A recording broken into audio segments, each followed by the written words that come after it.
Konnichiwa minasan, Killer 69 this. I haven't uploaded stuff for a month because I was watching Sword Art Online for first time ever, and boy oh boy, I have things to say. Like, this was an experience to say the least. I know about SAO for a very long time. I saw about SAO or learned the name about the Sword Art Online in Anime Man video in 2017 where he roast the hell out of it. Then I saw Mother's Basement video on it where he milked the hell out of it, and then Ordinal Scale come and everyone and their mother milk views from it.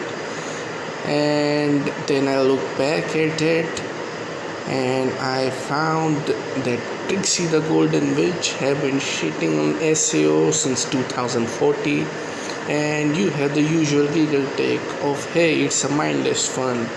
So I am like, let's see what the fuss is all about and check the show myself, albeit 10 years later from when it's released.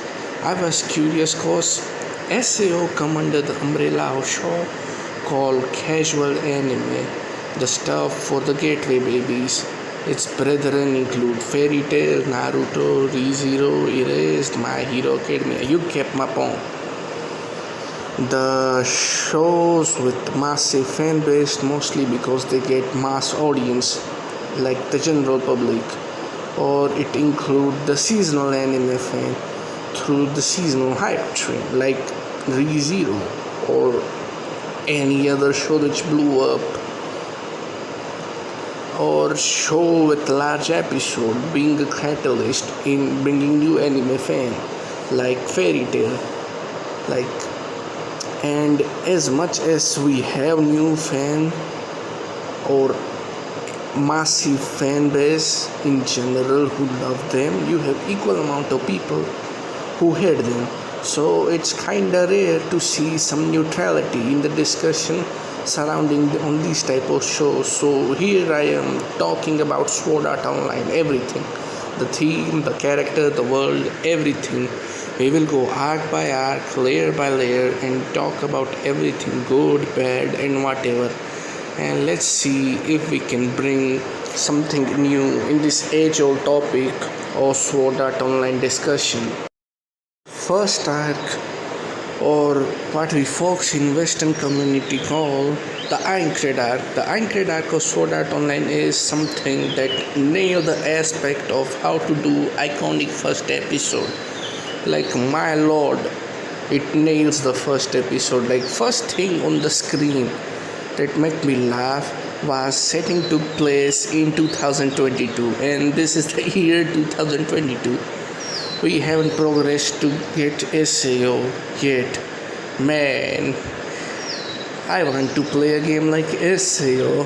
Anyway, I love how first episode established Kirito nature, that he is here to have fun and run from his normal life.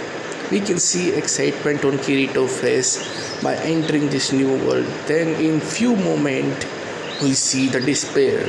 This is a death game. If you die here, you will actually die, and there is no going back from it. We see Kirito's real body bought in this world go on the virtual avatar. Like, we see the girl avatar player transform to their real form of ugly dudes. The 2 detail I love is we see Kirito desire to be with Clint and be friends with him, but that didn't happen initially. Clint went on his way and take care of his friend group, and Kirito is alone, and we can see Kirito's sadness in his face. Other crucial detail in episode 1 is, for Kirito, this world isn't something he must run away from, but rather than world he wants to survive. Those two lines, in my opinion, have a very different meaning. I think people don't give first 3 episode credit enough as something that showed torment of Kirito really fucking well. Kirito is trying to connect to people, but he had to live with the guilt that there was a casualty in the raid, and it was because of his irresponsibility that beta tester, and he should have told the new guys about the detail about the monster, but yeah, it was his responsibility, and poor Kirito kinda self ostracized himself by wearing crown of being Peter. And then episode 3 happened. Boy, that shit hit hard for me. Kirito hid his true level and joined a small guild with people way lower than him, so he can protect them. He wanted to be responsible beta tester who helped lower level folks there. He met Sachi. Sachi is a girl with lot of fear, and Kirito assured her that she will be safe and one day they will get away, and then the entire guild got murdered or they all die, including Sachi. And Kirito is desperately trying to revive her by facing the snow monster alone, but it's not enough. Sachi cannot be saved. Then he received voicemail Sachi recorded if she accidentally died, where she sings the Christmas song and thank Kirito for being with her and the guild. Plus she tells that she was assured that they will be safe because she saw Kirito true level and know who he is. And Kirito burdened himself that he got Sachi killed when it was completely accidental. It also shows that this is a very very brutal world and casualty can happen at any time. I loved the episode where they solved the murder mystery with Asuna and we got introduced to the prayer killing guild, laughing, coughing. Now let's talk about the idea that Kirito is Jesus. He is chick magnet with no personality. I think this is a really shallow way to see Kirito character, because we are just saying that he have harem, but like ignoring the very obvious point that Kirito only love Asuna and Kirito literally saved all those girls' life. I think we ignore that when he saved Celica, it was Kirito who was healed mentally. When Celica tell Kirito that his little sister do not regret joining the Kendo Club for him, it was by saving Elizabeth he gained confidence in himself for not failing and emphasized the mental change for Kirito after Sachi incident, that he will save anyone at any cost, and Asuna is everything to Kirito. Anyway friends, now let's talk about the show's secondary protagonist, Asuna. Asuna from beginning in episode, she sung to someone who is like Kirito, who is initially here in this world to survive any way possible, and is shown as a strong fighter who is right there with Kirito in terms of power, spending time with Kirito, relaxing and sleeping for first time in carelessness. She learned that with Kirito. She learned to relax about life. Plus there was minor conflict on avoiding casualty between them to execute their plan. Kirito does not want a casualty, Asuna want casualty. That was really compelling. They slowly and slowly spent their time together on adventure at Aincrad. I think it's not told, but to me it feels like they are first friend to each other. I think the most beautiful aspect about the relationship is they found love and happiness through each other on this weird death world game. Like they found happiness which they never had before. I think this is the most beautiful aspect about Aincrad arc in general. This is cruel and terrible world, but we can find happiness which was lacking in their normal life. Client find buddy in form of Kirito. Asuna find life partner in form of Kirito. Celica found pet brother who treat her with care and respect, and all of them give life to Kirito. Kirito got meaning from them, and that was beautiful. I have gushed about Aincrad enough. Now let's talk about some major issue. Heathcliff aka Kawaba Akihiro final fight is anticlimactic depending on perspective. Like, you can either view Kirito beating death himself as and killing Kayaba as a raw moment, raw Kino swag moment, which I feel that initially, and I can see that perspective. But another perspective is it's a plot hole and it's anticlimactic, which is also valid perspective. Kayaba is nice but feel undercooked.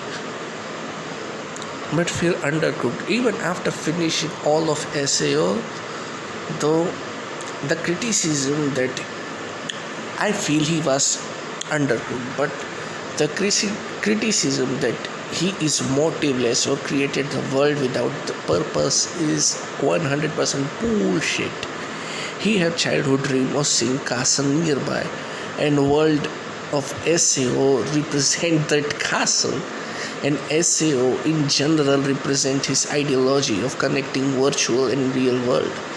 The pace in Aincrad is also way too fast, with some wish there was some more adventure with Kirito and Asuna, plus clearing stage in general, wish that was focus. Plus I wish they tried to humanize the monster in stage with some lore and character detail. That is it. Overall though, Aincrad is a fantastic arc. Same thing cannot be said for the Fairy Tales arc. It's shit, it's dog shit, it's offensively bad, and it's worst arc created by mankind, and I want the refund of my time that I wasted here watching that pile of shit. Like, only positive thing here is Sugu, and I like how Kirito opened his sadness to Sugu. Plus Suguha is blasting hot. Like, if we have a child like that, then I'm going to jail proudly. But anyway, even her is not enough to save this monstrosity of arc, and quite frankly, even she got stale later. Everything here is lame. Like, setting of Elfheim is just visually unpleasing. It looks dull. It does not have a magic of elf world visually. And even the elf girls are not hot. They are stale. Apparently there is the thematic idea that is to get there to king, you have to be united. Here's the deal. I don't give a flying heck about anyone in Elfheim online. Like, genuinely, name me one trait about Sakuya except having fat boobs. The tribe conflict she had, or her goals. Anything. Name any traits of Sakuya. Also, why there is so much conflict between the tribe when it's video game? Why it is so serious? The setting in general is just bad to me. The place in general is for Sugu, and her home is chill out. So why this thing have serious tribal conflict?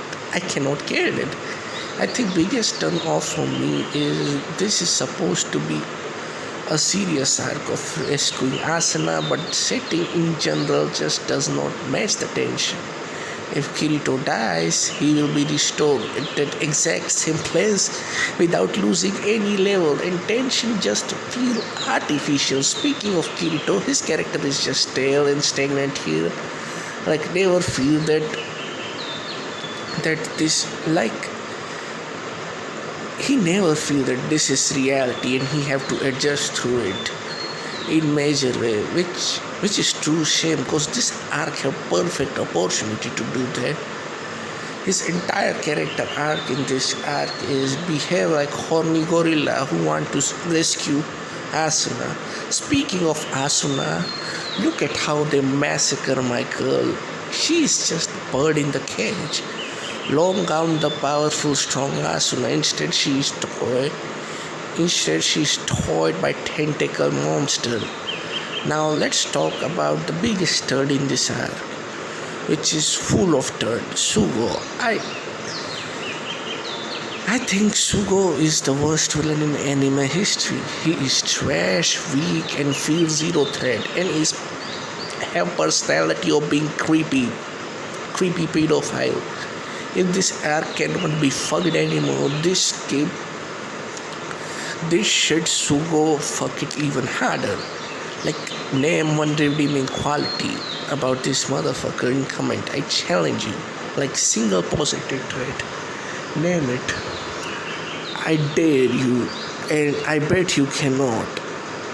Like, how am I supposed to take this conflict of rescuing Asuna seriously? Like, when I saw this third fuck moron, I feel zero thread. His face literally skewed. He will be punched hard by Kirito. As if shit could not get any worse, we get the final fight between Sugo and Kirito. Like, Sugo, as I told before, feel like someone with zero threat and competence. And he is complete and utter joke. So to make him feel little bit competent, Arthur did something offensive. Just shamefully bad thing. He used sexual abuse as a plot device to make Kirito angry and defeat this bitch. First of all, I despise the idea that woman is abused so men get angry power up. That's just dull, and don't use sexual abuse as plot device, brother. What makes this is offensively bad is aftermath of the sexual abuse. Like, the action we got is Kirito who is pissed for like 5 seconds, and it just feel like they as a couple quickly get over with this. Most importantly, reaction from Asuna point of view. You are sexually abused. You have no mental trauma from this. You get quickly over from this like nothing happened. Then make this scene unnecessary, and way it handled in the aftermath was offensively bad. Cause nothing happened. It does not impact their major life. Like, God, I hate fairy dancer. Fuck that shit, and I hope it get burned to trash. After this monstrosity, I lose my faith in Kawahara, but nah, he come back with a really phenomenal arc. Let's talk about the greatness that is Phantom Bullet arc. I love the shit out of this arc. This arc is near perfection. Let's look at the setting alone. Gurgen Online is hyped up as the toughest VR MMO. So much so that playing in this game to many people is their livelihood because it gives them money. I think that's just excitable. There is also the looming threat of the death gun. If he kills you, you die. In real life. And it brings the sense of thriller and tension. We get the first taste of the spectacle in this world of gun game online, in which powerful heavy gun user battles Shinon. In this battle, it makes one thing clear, that it's not a battle of power, but more of a battle of brain. Because Shinon not only beat the guy who have advantage over her in the term of guns which they are using, but she destroyed the dude. Shinon have an eye of tiger. She is shown to be hyper competitive, and it's a type of a woman who give her all and want her all from the opponent she is facing. As strong Shinon is, her real life self is completely opposite. She is weak kid with nerdy look who scared the shit out of even the idea of using gun, and she just vomit even seeing the gun made from finger. And she have a really heartbreak backstory where she shot a bank robber in panic,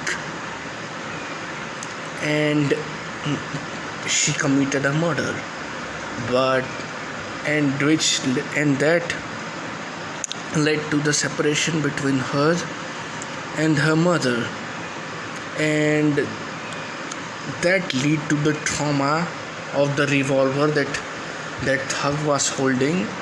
And and she get trauma from gun in general. The reason she played GGO is to kinda move on from that fear, and she succeeded at that, but only at the confine of those games. Shinon Asada in real life is person who deal with heavy PTSD, and she live with the murderer guilt and is a weak, vulnerable girl. But in game, Shinon is brave and strong. Asada hope that one day she will become Shinon in the game, and that is just beautiful. I think that kind of visual thinking may seem naive, but knowing that what kind of wimpy kid she is in real life and she want to be her video game self is just adorable. From Kirito point of view, he is here to capture Death Gun, and I think that a detail is there where he used a laser beam which look like sword as his primary weapon. Like, that is just so chuny as hell. I love the interaction between Kirito pretending to be woman and Shinon having some fun time of her life thinking that Kirito is woman.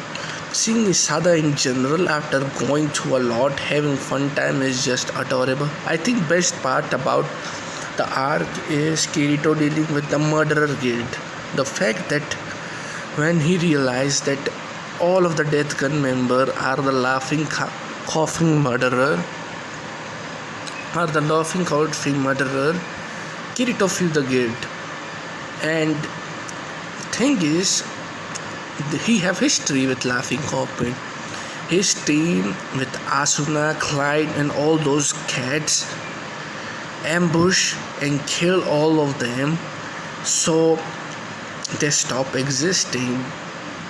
They kill all the Laughing Coffin member to avoid more casualty. That thing traumatized Kirito, that he killed a lot of people, and it is paralleled by Asada's own murderer guilt, and that is just so good. Like, the parallel between both of them, the Kirito and Asada, of how both of them are coping with it is just so great. That happening in the world of Damn Bullet is also just wow. Seeing Asada being vulnerable and frightened by noticing how Death Gun have same gun which she murdered the robber Haunter. The strong Shinon we know of GGO become the real self of Asada Shinon. Seeing her break down was just sad and heart-wrenching. Seeing both of them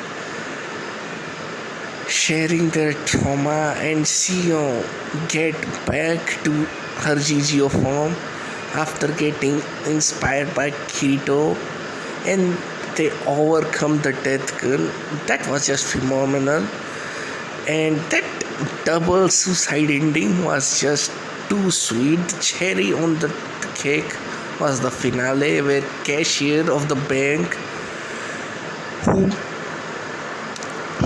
Asada, the cashier of the bank in the bank whom Asada murdered the robber from and stealing the money, that cashier arrived and she thanked Asada to save her because she was pregnant. Seeing the child thank her and seeing tear of Asada and her finally healing was something that made me cry. My minor criticism is identity of Death Gun being Shinokawa, like another creep molester villain. Like, bruh, why would you do this? Well, it's not a hindrance to a point where it affect all the good thing in this arc. I thought this arc might be the peak of Kawahara, but man, I was wrong, boy. The Excalibur arc was fun adventure arc like this light-hearted tone adventure like with adventure element like seeing flying elephant and seeing hot elf girl transfer into fucking Thor. It was fun arc, not something mind blowing, but it was better than fairy dance arc for sure. Now let's talk about the 10 out of 10 masterpiece, which is Mother Rosario arc. I think this is one of the most beautiful and breathtaking story ever told. I love the every bit of it. Like first of all, seeing story purely on Asuna point of view was welcome change. Seeing Asuna to deal with her current self, which is shown to weak not only on the game but weak in general with her life and her decision was just so painful. She had to deal with a forceful mother whom I kinda understand why she is the way she is. She does not want her child to face the poverty and life which is unfulfilling, but her method is just wrong. Asuna life is not in her control, or at least it feel like that way. But they both butt each other head with no side trying to understand each other. But Asuna finally did and bring her mom to the virtual world in the house which she and Kirito bought, and both of them have heart-to-heart talk, telling Asuna tell her that how she cherished those memories with her grandpa and her grandma house and what that house mean to them and for her mom, and they wanted her mom to have a bright future. And most important aspect was just seeing her mom reaction and finally realizing that Asuna have grown, and she understand Asuna point of view, that is to live, not only live for yourself and for your comfort, but Asuna want to live for comfort of someone else. She want to be comfort of someone else, and she want to serve other with her heart. Like that is so beautiful. But yeah, now let's talk about another beautiful aspect about this arc, which might be the most beautiful thing about this arc, which is Konno Yuki and Asuna relationship. Like first of all, Konno Yuki from her introduction was character that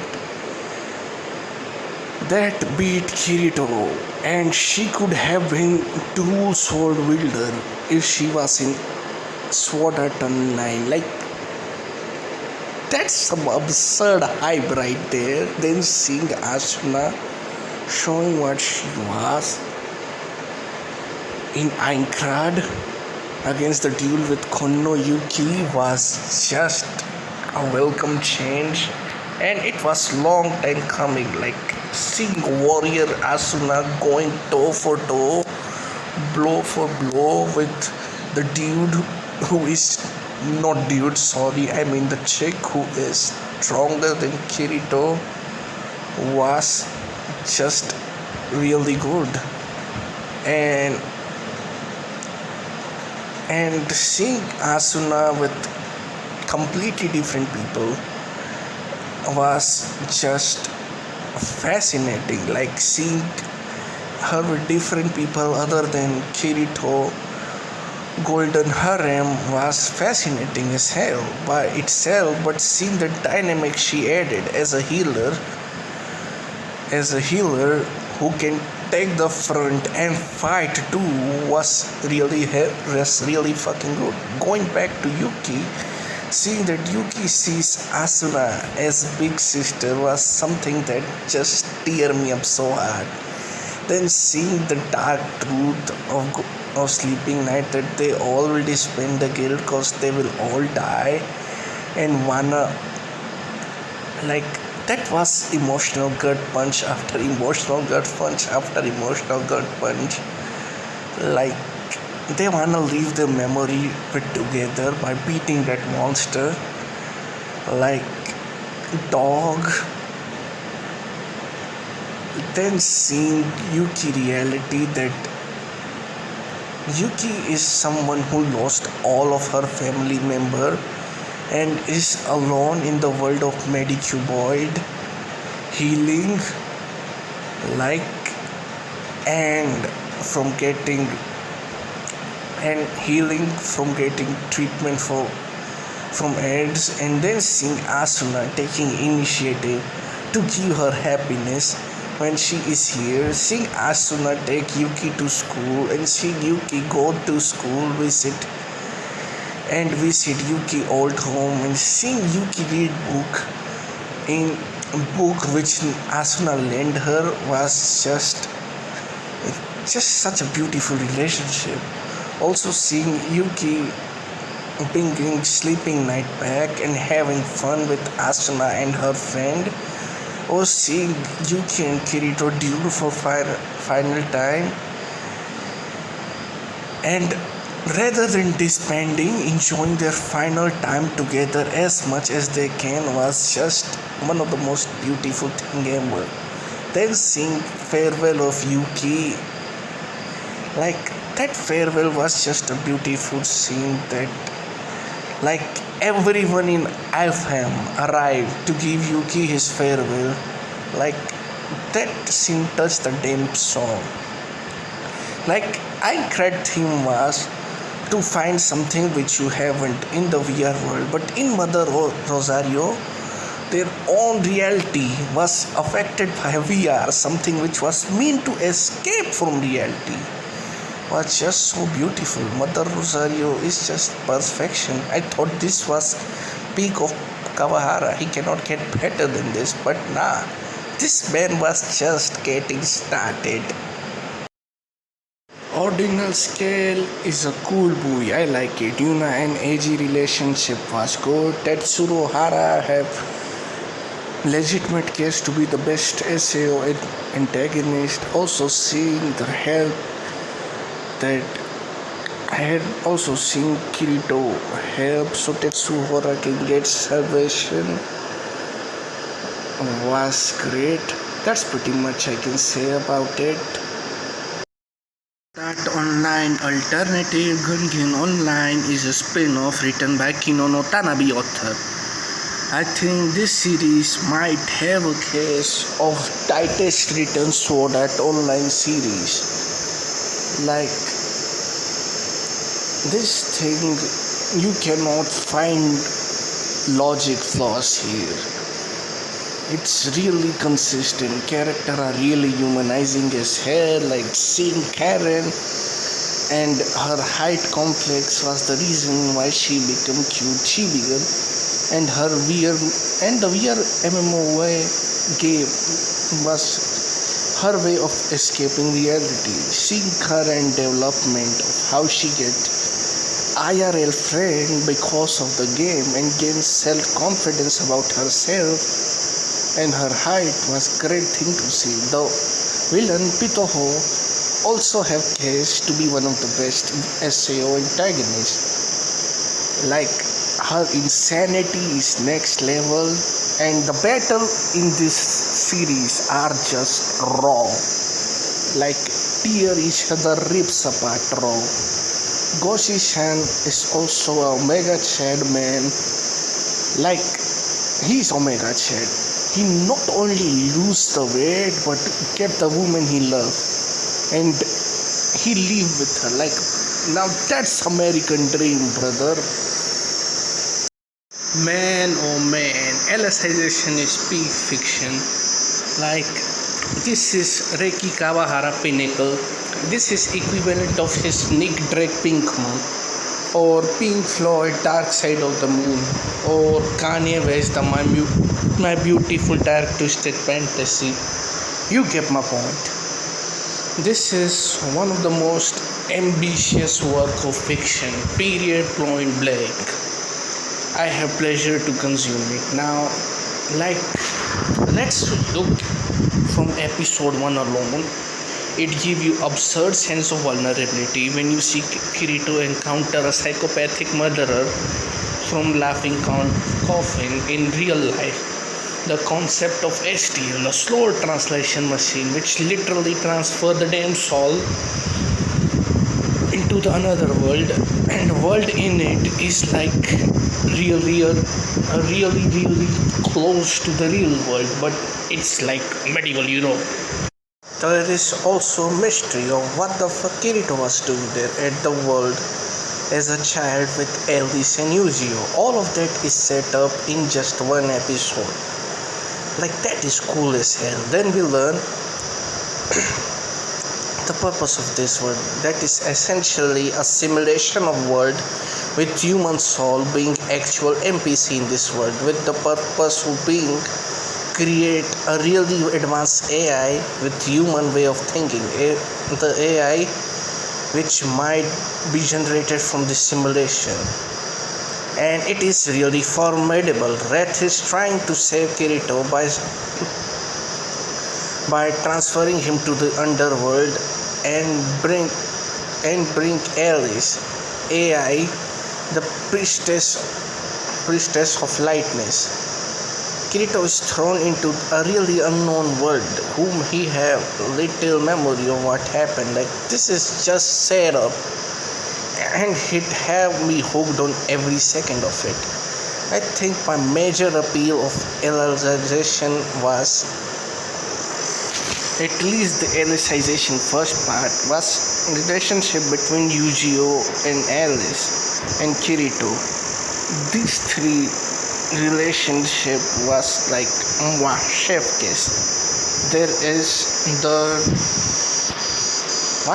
husband and wife type relationship for Yuzio and Alice. Like, Yuzio have memory of Alice bringing him pie, and the relationship between Yuzio and Kirito is really obvious. It's a relationship between coward, in this which case is Yuzio, trying to look up to brave and strong person. In this case it is Kirito. The one thing which is kinda eyebrow raising was Yuzio temperament. He can get angry, like really angry.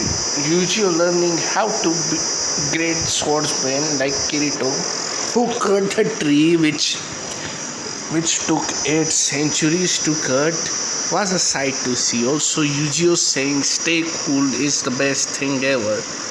Seeing their journey of how Kirito and Yuzio in their sword academy, of how in their sword academy, of how they mentor two girls, TS and Ronnie. We learn about the world of human realm, that you cannot harm each other or kill each other due to taboo index, and that's the most compelling setting in this world of Sword Art Online we have seen so far. TS explained that she wanted to become a strong knight, and explained that even within the ranking of nobles, they have division, and TS is lowest ranked noble. And though that ranking explains the biggest loophole in this world, which is high ranking noble can get away with harming people, we learn that TS says that noble sexually abuse her friend of TS. And then that night happened.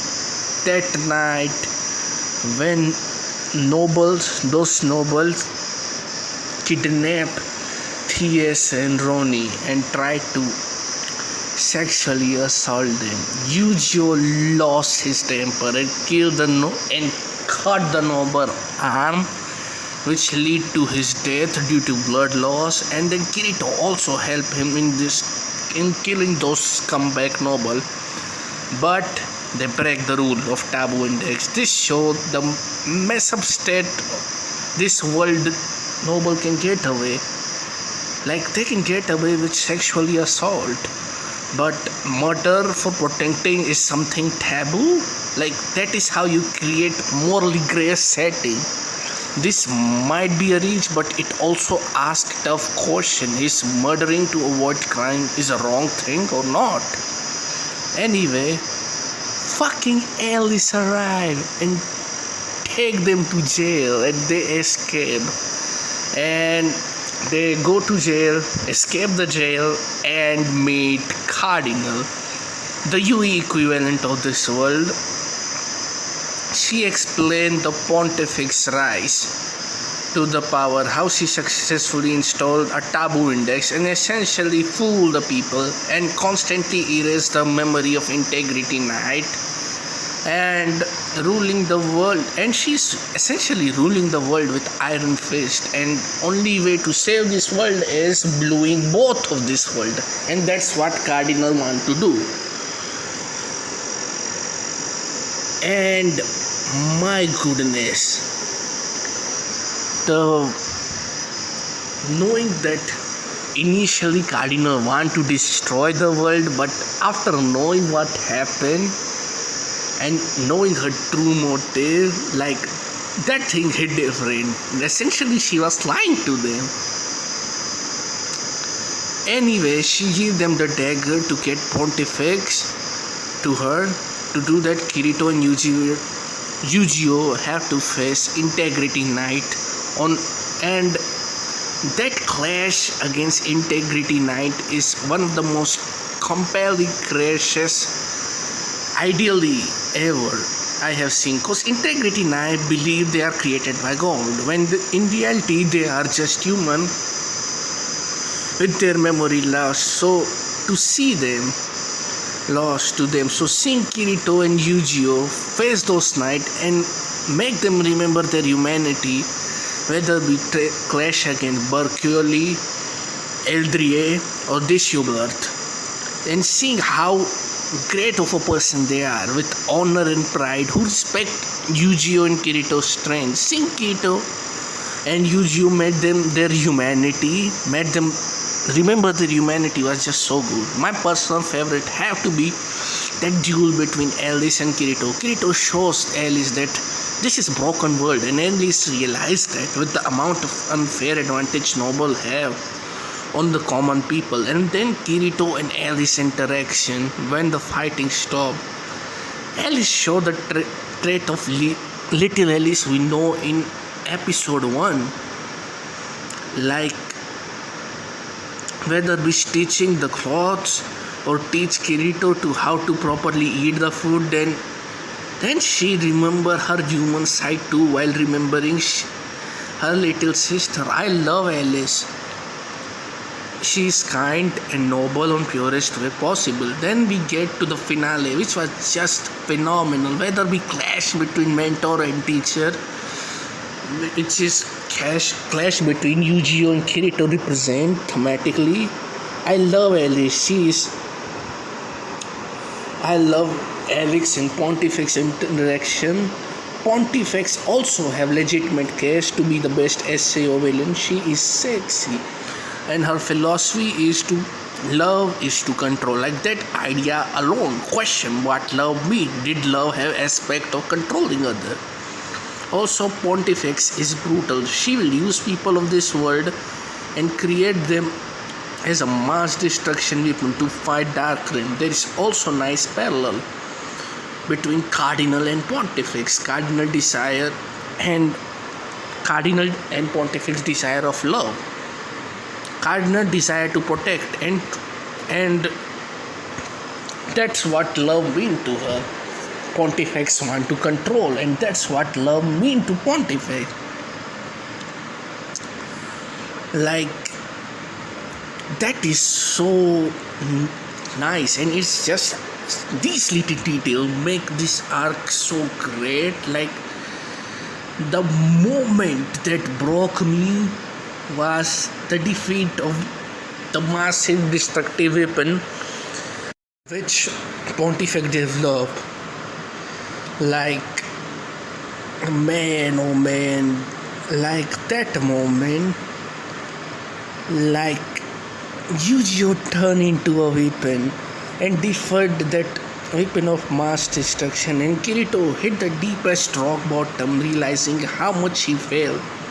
But this time, one who gave him push was the soul of Yu-Gi-Oh who died to save Kirito. Like, the coward, weak Yu-Gi-Oh have grown this much, and to a point that he can give Kirito push. Kirito rise up again and defeats Pontifex until Chudiri put the nail in coffin and kill her. Then we go to the War of Underworld. Man, the entire conflict is so flipping good. I love it. Like, the entire war, instead of trying to kill each other, we see some Dark Kingdom warrior and knights, integrity knights of human kingdom form bond in battlefield. Also, Alice encouraging her disciple Eldery taking care of Kirito, who's mentally messed up, and being the big gun in this war was just beautiful things. Was beautiful. Like seeing all the guys in the journey come for just one final war was so beautiful. Seeing Lisbeth giving that speech, Asada going toe for toe with Dark Emperor Gabriel, Asuna with support of Yuki Soul fighting Po.